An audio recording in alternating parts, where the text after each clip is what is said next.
Good morning. Unique education centre पर आपका स्वागत है। अगर आप रेलवे एसएससी की तैयारी कर रहे हैं, यूपीपी की तैयारी कर रहे हैं, तो आपके लिए टेस्ट बहुत ही आवश्यक है और बहुत ही जानकारी से भरा है। तो एक बार आप टेस्ट दे लीजिए। 10 क्वेश्चनों का सेट है। कोशिश करिए कि सबका सब सही हो और बहुत सारी नॉलेज भी आपको मिलेगी और आपको चित्र के साथ बताया जाएगा, तो बहुत सारे कन्फ्यूजन भी आपके दूर हो जाएंगे। अगर आप चैनल पे नए हैं तो चैनल को सब्सक्राइब कर लीजिए और ऐसे बच्चों के पास भी शेयर कर दीजिए जो तैयारी में लगे हुए हैं। तो चलिए क्वेश्चन देखते हैं।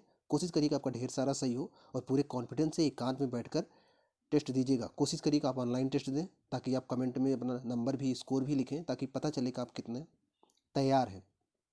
चलिए फिर शुरू करते हैं और पहला क्वेश्चन देखते हैं। एक मिनट, क्वेश्चन ध्यान से देखिए। क्वेश्चन है, निम्न में से कौन सी अक्षांशीय रेखा भारत को दो भागों में बांटती है? भूमध्य रेखा, कर्क रेखा, मकर रेखा, आर्कटिक वृत्त। सोचिए कौन सी रेखा है ये जो भारत को दो बराबर भागों में बांटती है। चलिए आंसर बताते हैं आपको। आप आंसर खुद सोचेंगे, फिर हम आंसर बताएंगे, आप आंसर मैच कराएंगे। यहाँ पर ऑप्शन दूसरा सही है, कर्क रेखा। दरअसल जैसे ये ग्लोब है, ग्लोब में जो ऊपर उत्तर होता है, नीचे दक्षिण होता है, इधर पूर्व होता है, इधर पश्चिम होता है।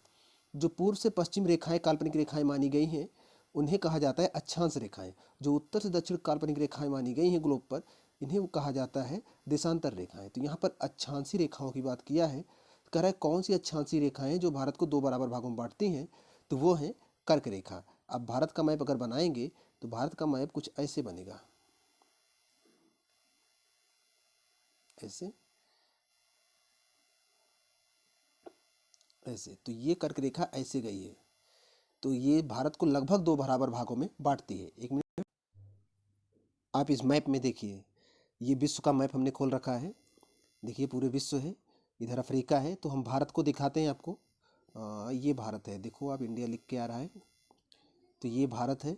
और भारत के बीचों बीच से एक रेखा जाती है, यहाँ से देखेंगे आप, तो ये गुजरात से होकर ऐसे जाती है, ऐसे इधर से निकल जाती है, बांग्लादेश से होकर त्रिपुरा के पास से ऐसे निकल जाती है। तो ये रेखा ही भारत को, इसी को बोला गया है कर्क रेखा। और ये लगभग भारत को देखो, इधर से भारत यहाँ तक है और इधर से यहाँ तक है, तो लगभग दो बराबर भागों में बांटती है। तो यही है कर्क रेखा जो भारत के लगभग दो बराबर भागों में बांटती है। इसी का क्वेश्चन अभी से आपसे पूछा गया था। आशा करते हैं कि आप आंसर सही बताए होंगे। तो पहले क्वेश्चन में कर्क रेखा सही था। दूसरा क्वेश्चन देखते हैं, कोशिश करिएगा ये भी सही हो। लक्षद्वीप, लक्षद्वीप समूह निम्न में से किस महासागर में स्थित है? जो लक्षद्वीप है, द्वीपों का समूह है, 36 द्वीपों का समूह है लक्षद्वीप। कह रहा है किस महासागर में स्थित है? अरब सागर, बंगाल खाड़ी, हिंद महासागर, अटलांटिक सागर, अटलांटिक महासागर। सोचिए किस महासागर में स्थित है।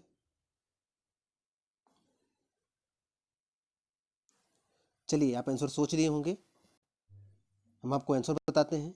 यहाँ पर ऑप्शन सी सही है, हिंद महासागर में स्थित है। देखिए यहाँ पर दो क्वेश्चन बनेंगे। दरअसल ये भारत का दक्षिणी वाला पार्ट है और लक्षद्वीप यहाँ पर है। अब ये वाला जो पार्ट दिखता है, इसे बोला जाता है अरब सागर, इधर वाले पार्ट को बोला जाता है बंगाल की खाड़ी। और ये जो टोटल ये पार्ट है ना, वास्तव में ये हिंद महासागर के हिस्सा है। अगर पूछा होता कि किस सागर में स्थित है, तो आंसर हो जाता अरब सागर। लेकिन पूछा है किस महासागर में स्थित है, तो आंसर होगा हिंद महासागर में। एक मिनट, ये देखिए आपको ये मैप दिख रहा होगा। इस मैप में देखिए यहाँ पर लिखा है इंडियन ओशियन, हिंद महासागर है ये वाला पार्ट है अरब सागर, ये वाला पार्ट है बंगाल की खाड़ी, और यहीं पर यहाँ पर मिलेगा आपको लक्षद्वीप। तो ये पड़ेगा अरब सागर में ही, लेकिन वास्तव में ये वाला पूरा पार्ट, ये जो दिख रहा है आपको पूरा ये हरा वाला महासागर, इसे हिंद महासागर बोलते हैं। हिंद महासागर में ये जो अरब सागर है एक सागर है। देखिए जो महासागर होते हैं, कई सागरों के समूह से उनका निर्माण होता है महासागर। ये हिंद बंगाल खाड़ी भी एक सागर के रूप में आ सकता है, और ये अरब सागर भी एक सागर है, और ऐसे ही कई सागर मिलकर महासागर बनाते हैं। अगर पूछा होता कि किस सागर में है, तो आंसर हो जाता अरब सागर, इधर देखिए, तब आंसर होता अरब सागर। लेकिन यहाँ पूछा था किस महासागर में, तो हिंद महासागर में, और यहीं पर मिलेगा आपको लक्षद्वीप यहाँ पर। तो इम्पोर्टेंट है, थोड़ा सा ध्यान रखिएगा आप। चलिए फिर अगला क्वेश्चन देखते हैं। अगला क्वेश्चन है, हिमालय के किस भाग में करेवा पाए जाते हैं? उत्तर पूर्वी हिमालय, नेपाल हिमालय, पंजाब हिमालय, कश्मीर हिमालय। सोचिए।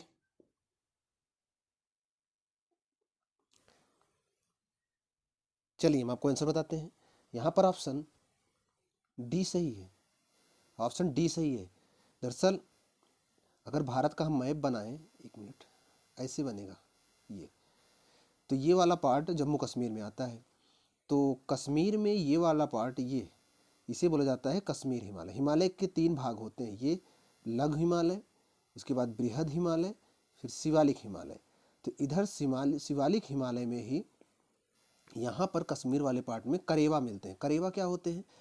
झील के निक्षेप होते हैं, झीलों के द्वारा जमा किए गए अवशेष और उस पर बर्फों के बड़े बड़े टुकड़े पाए जाते हैं। ऐसे स्थानों को ही करेवा बोलते हैं। तो करेवा जो पाए जाते हैं वो कहाँ पाए जाते हैं? कश्मीर हिमालय में, ना कि पंजाब हिमालय में, ना कि नेपाल हिमालय में, ना कि उत्तर पूर्वी हिमालय में।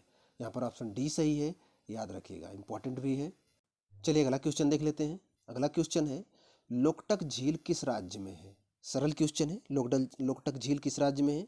केरल, उत्तराखंड, मणिपुर, राजस्थान। सोचिए। चलिए आंसर बताते हैं आपको। यहाँ पर ऑप्शन सी सही है, लोकटक झील मणिपुर में है। आपको भारत का ये पार्ट दिख रहा होगा, इसमें ये वाला पार्ट जो देख रहे हो, ये वाला, इसमें यहाँ पर है मणिपुर।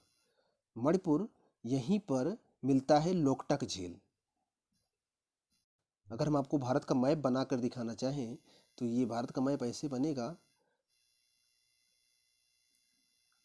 यहाँ पर आपको मिल जाएगा मणिपुर, और मणिपुर पूर्वी राज्य है, नागालैंड के जस्ट बगल में, और यहीं पर है लोकटक झील।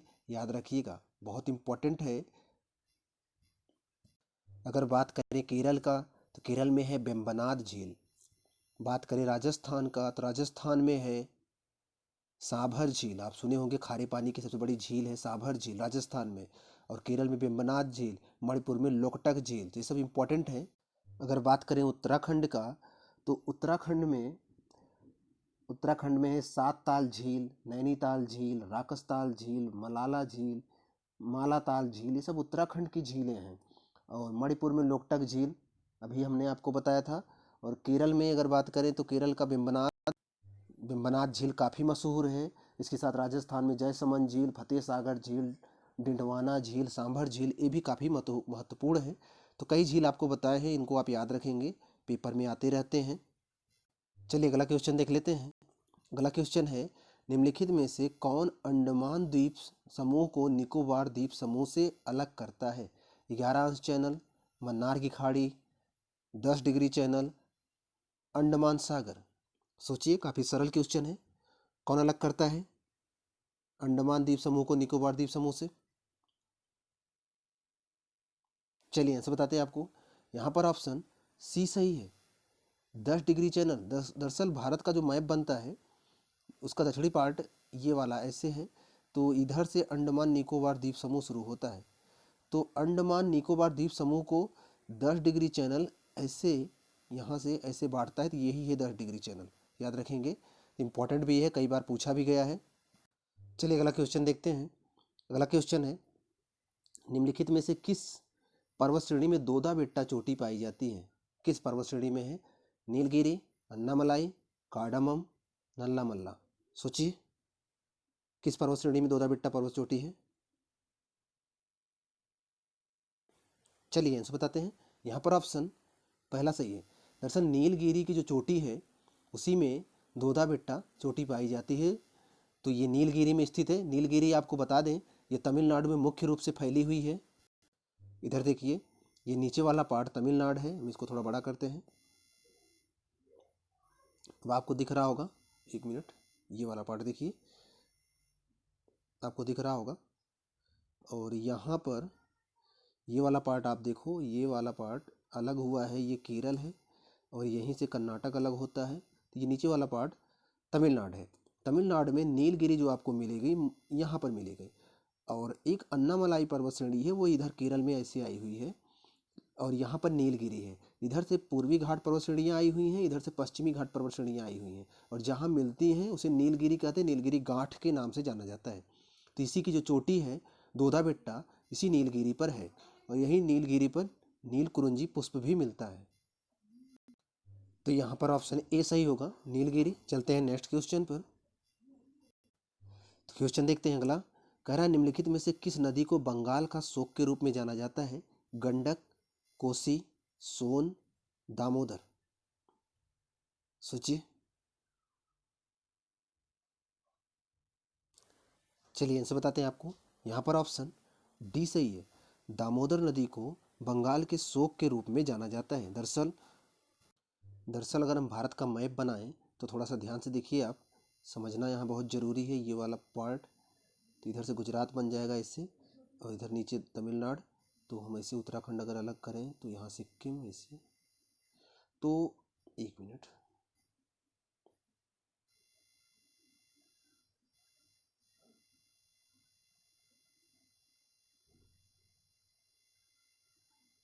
तो ये वाला पार्ट, ये वाला जो दिख रहा है पश्चिम बंगाल है, और यहाँ से छोटा नागपुर पठार से दामोदर नदी निकलती है और इधर आती है बंगाल में। बंगाल में आकर कोसी नदी में मिलती है।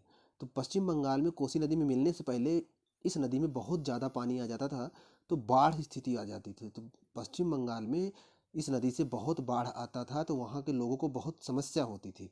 इसलिए इस नदी को बंगाल के शोक के नाम से जाना जाने लगा, दामोदर नदी है। और जो कोसी नदी है, कोसी नदी को बिहार के शोक के नाम जाना जाता है, क्योंकि ये हिमालयी नदी है और हिमालय से बहुत सारा पानी और गाद लेकर आती थी, और रास्ता अपना बदल लेने के कारण कई स्थानों को डुबो देती थी, इसलिए इसे बिहार का शोक कहते हैं। सोन नदी जो है ये मध्य प्रदेश के क्षेत्र से निकलती है, और ये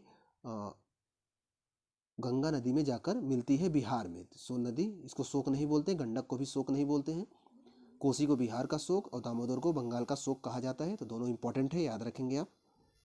यहाँ देखिए पुराना क्वेश्चन थोड़ा सा देख लीजिए। पुराना क्वेश्चन जो था कि दोदा बेट्टा भारत की पश्चिमी घाट पर्वतमाला का एक पर्वत है। यह तमिलनाडु के राज्य के नीलगिरी जिले में नीलगिरी पर्वत की सबसे ऊंची चोटी है, और यह सभी पर्वतों की सबसे ऊंची चोटी है, जिसकी ऊंचाई समुद्र तल से 2637 मीटर है। तो ये नीलगिरी की सबसे ऊंची चोटी है, जो मुख्य रूप से तमिलनाडु में, यही मैं आपको बताए थे। चलिए अगला क्वेश्चन देखते हैं। अगला क्वेश्चन है, भारत में सबसे बड़ी नदी द्रोणी निम्न में से किस नदी की है?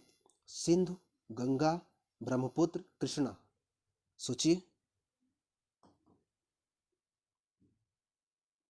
चलिए आप सोच लिए होंगे, आशा करते हैं कि ये आंसर आपसे गलत नहीं होगा।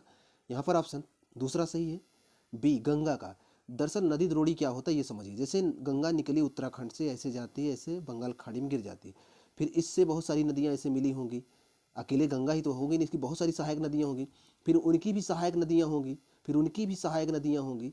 तो ऐसे जो सहायक नदियाँ होती हैं ये द्रोणी बनाती हैं, इसे ही नदी द्रोणी कहते हैं। तो ये कहा जा रहा है कि सबसे बड़ी किसकी है? तो भारत में तो सबसे बड़ी गंगा की है, क्योंकि ब्रह्मपुत्र का कुछ ही हिस्सा भारत में है, सिंधु का भी कुछ ही हिस्सा भारत में है, कृष्णा का है पूरा हिस्सा भारत में, लेकिन कृष्णा छोटी है। तो ऑप्शन बी है। दरअसल सिंधु जो है निकलती है, एक मिनट मैं आपको दिखाता हूँ। अगर भारत के मैप में आप देखना चाहो, यहाँ से नहीं, यहाँ से देखो आप, इसमें देखो, जो गंगा नदी निकलती है यहाँ से निकलती है, यहाँ से निकलती है, ऐसे होकर बंगाल खाड़ी में जाकर गिरती है। तो ये चारों तरफ से, यहाँ से यहाँ से यहाँ से यहाँ से जल लेती है। तो ये, अब ये इसकी सहायक नदी है, फिर इनकी भी कुछ सहायक नदियाँ होंगी ऐसे। तो ये क्या करती हैं? नदी द्रोणी बनाती हैं। अब जो सिंधु नदी है वो यहाँ से निकलेगी, ऐसे जम्मू कश्मीर से होकर, इधर से होकर, ऐसे पाकिस्तान होकर अरब सागर में जाती है। तो थोड़ा इतना हिस्सा एक इसका यहाँ पर पड़ता है इसमें। तो अतः यह उतना बड़ा नहीं है। और अगला जो आप देखे थे, जो अ, कृष्णा का था, वो यहाँ से है, छोटा सा है, बहुत छोटा है। और जो ब्रह्मपुत्र है वो यहाँ से निकलता है, ऐसे आता है, इसी के पास से निकलता है, ऐसे आता है इधर से, ऐसे आके बांग्लादेश में गंगा में मिल जाती है। तो थोड़ा सा इतना हिस्सा इसका है, बहुत छोटा है। तो इस मामले में गंगा सबसे ज़्यादा है, इसलिए यहाँ पर आंसर गंगा होगा, ना कि अन्य नदियाँ। तो आपको आंसर पता चल गया होगा, यहाँ पर आंसर गंगा नदी है। चलते हैं नेक्स्ट क्वेश्चन पर। आशा करते हैं कि आप गलत नहीं कर रहे होंगे। क्वेश्चन है, निम्नलिखित में से किस नदी को पंचनद में शामिल नहीं किया जाता? रावी, सिंधु, चिनाब, झेलम। सोचिए, किस नदी को शामिल नहीं करते? चलिए फिर आप आंसर सोच लिए होंगे, हम आपको आंसर बताते हैं। यहाँ पर ऑप्शन बी सही है, सिंधु नदी। इसकी कहानी थोड़ा समझिए। जैसे कि ये भारत का मैप है, ये यहाँ से देखिएगा, बहुत ज़रूरी चीज़ यहाँ समझाना है आपको। अब नीचे वाला पार्ट तो आप समझते हैं, इधर से उत्तराखंड अलग हो जाएगा ऐसे। अब यहाँ से एक नदी निकलती है सिंधु, ऐसे जाती है अरब सागर में गिरती है। इसके बाद यहाँ से रावी, चिनाब निकलती है, आकर इधर मिलती है, इधर नहीं मिलती है, एक मिनट फिर से मैं बना रहा हूँ, यहाँ से नहीं, हम आपको वहीं से दिखाते हैं। भारत का ये मैप आपको दिख रहा होगा, इसको थोड़ा बड़ा करते हैं हम। इधर देखिए, अब क्या होता है कि यहाँ से एक नदी निकलती है, सिंधु नदी, ऐसे आती है और यहाँ पर गिरती है। अब यहीं से निकलती है सतलज नदी, ये आकर ऐसे आती है, इधर इससे मिलती है। लेकिन यहाँ से निकलती है चिनाब, आकर इसमें मिलती है, झेलम आकर मिलती है, रावी आकर मिलती है, ब्यास आकर मिलती है। तो चार नदियाँ, पांचों नदियों का एक समूह यहाँ बनता है। इसी के नाम पर, पांचों नदियों के समूह के नाम पर ही इसे रखा गया है, पंजाब प्रांत का नाम पड़ा है। तो पंजाब का कुछ हिस्सा भारत में है और कुछ हिस्सा पाकिस्तान में चला गया है। तो पांच नदियों के समूह को ही पंजाब कहा गया था। उसमें सिंधु नदी को नहीं शामिल किया गया था। बाकी चिनाब, रावी, ब्यास, सतलज, झेलम, चिनाब, रावी, ब्यास, सतलज, पांच नदियों को शामिल किया गया है। तो ये चीज़ इंपॉर्टेंट है, बहुत इंपॉर्टेंट है, याद रखना आप। तो यहाँ पर आंसर सही है, सिंधु नदी। चलते हैं नेक्स्ट क्वेश्चन पर। क्वेश्चन देखते हैं। क्वेश्चन है, निम्न में से कौन सी नदी भ्रंश घाटी से होकर बहती है? सोन, यमुना, नर्मदा, लूनी। सोचिए, बहुत सरल क्वेश्चन है, गलत नहीं होना चाहिए, काफ़ी नॉलेजफुल क्वेश्चन है ये। चलिए आंसर बताते हैं आपको। यहाँ पर ऑप्शन सी सही है, नर्मदा नदी भ्रंश घाटी से होकर बहती है। यहाँ पर पूछा है भ्रंश, भ्रंश मतलब दबाव, गड्ढे की वजह से बहती है। दरअसल इधर देखिए, ये भारत है। भारत में जो भारत का आकार है, वास्तव में ये ऐसे है। मतलब कहने का ये है कि ये वाला पार्ट, इधर वाला पार्ट ऊंचा है, इधर वाला पार्ट ढाल में है। अतः जितनी नदियाँ निकलती हैं सब बंगाल की खाड़ी में ही जाकर गिरती हैं। लेकिन कुछ नदियाँ भ्रंश होने की वजह से, गड्ढा होने की वजह से उल्टा बहती हैं।